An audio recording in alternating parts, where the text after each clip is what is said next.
आदेश आले, अफवा आल्या, रंगीबिरंगी झेंडे आले, दगडासोबत धोंडे आले, कळपा कळपा न गेंडे आले, धर्मासाठी कडवे आले, मतांसाठी भडवे आले. दंगल पेटली, घरं पेटले, दंगल पेटली, घरं पेटले, हलक्या मेंदूचे पेटून उठले, गाड्या तुटल्या, काचा फुटल्या, यात माणसांचं मरण झालं, ब्रेकिंग न्यूजला कारण झालं, पत्रकार घटनेच्या खोलात गेले, घटनास्थळीचे जेलात गेले. त्यांना जामीन द्यायला आलं कोण? झेंड्यावाले का धर्मावाले?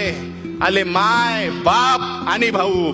चल दंगल समजून घेऊ, खरं खोटं तपासून पाहू की हे जे काल झालं, हे जे काल झालं त्यात फक्त गरीबाचं हाल झालं. हे जे काल झालं त्यात फक्त गरीबाचं हाल झालं. पोलिसांना उडकली, त्यात सगळी पोरं अडकली. मग दाखल केस, दाखल शिक्षा, मग कशाची शाळा आणि कशाची परीक्षा. मग पोलीस स्टेशनात गाड्या आला, दंगल पेटवणारा भाड्या आला, त्यांची आपापसात मीटिंग झाली, आतल्या आत सेटिंग झाली, पैशानं कोंडी फुटली, पुढाऱ्यांची पोरं सुटली. असं सगळं घडतं दंगलीच्या भोवताल, असं सगळं घडतं दंगलीच्या भोवताल. पेटवणाऱ्याची सुटतात, बाकी भाकरीसाठी मवताल. आता जेलात त्यांच्या ढुंगणावर रोज कच्चून दंडे पडतात. दादा हो, एकदा जाताना साहेबाला विचारा, कोलम कसा असतो, थर्ड डिग्री कसा असतो.